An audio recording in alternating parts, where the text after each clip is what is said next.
One of the biggest questions, Justice Chandrachud, facing the Indian judiciary at this moment is the manner in which judges are appointed. We've seen a lot of public backlash from the government of the day, asking for changes in the Collegium system, which the law minister and others in government believe is not transparent, should be more open, shouldn't be like a judges' club. Could you spell out what you think is right and wrong with the Collegium system and the manner in which we appoint our judges to the High Courts and the Supreme Court? Well, as a Chief Justice of India, I have to take the system as it is given to us today, which is that the Collegium system is the prevalent system for appointing judges. Yes, there have been demands for greater transparency, but I must tell you how we work. For instance, if we are making appointments to the Supreme Court of India, the Chief Justice and the 4 senior-most judges, I have actually 5 because my successor, Chief Justice of India, was not otherwise a part of the Collegium, so mine is a Collegium of 6 judges. We look at the judgments which have been delivered, say, in the last 3 years by the judges of the High Court. And the parameters which we apply for the selection of judges are well defined. First, we look at merit. We look at the professional competence of the judge. We constantly analyze judgments of the High Court judges when they come up in appeal before us. On an average, we are dealing with about 200 cases every week. So those are judgments of the High Courts which are coming up before us, so we assess those judgments. But in the Collegium, we all read the same judgments at the same time. So we circulate the judgments of the High Court judges who are in the zone of consideration. Apart from merit, the second important consideration which we go by is seniority, because after all, this is a service. It's a service. Judges of the High Court are elevated to the Supreme Court. Third important point which we emphasize, that's the need for a broader sense of inclusion. Inclusion in terms of gender, inclusion in terms of the marginalized communities, persons belonging to the scheduled castes and the scheduled tribes who must have an equal opportunity to aspire for higher judicial and constitutional offices.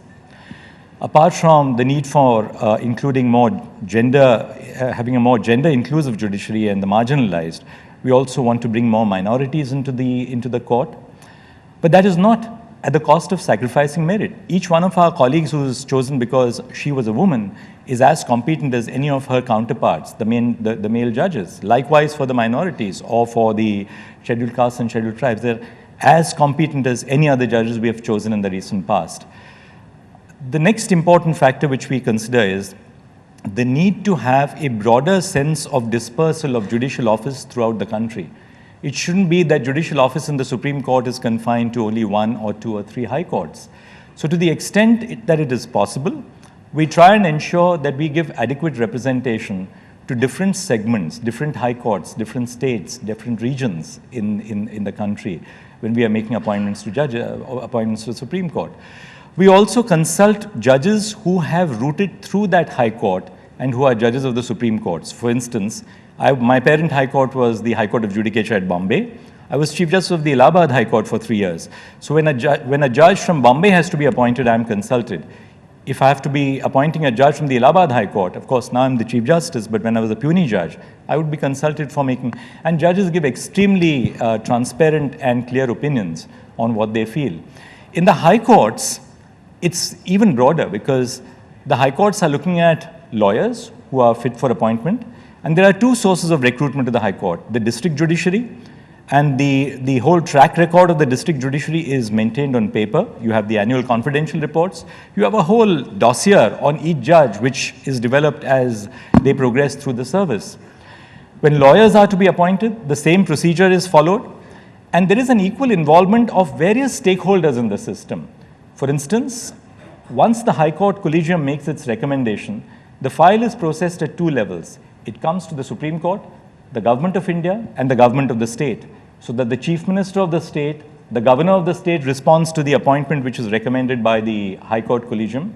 At the same time, the file is processed by the Intelligence Bureau to see if there are any adverse intelligence inputs. The file is then, it goes to the Union Government in the Ministry of Law and Justice. The Department of Justice sends the file to us with its annotations. We then consult our judges, after which the file is sent back to the government, then goes on to the Prime Minister's office and then to the President of India.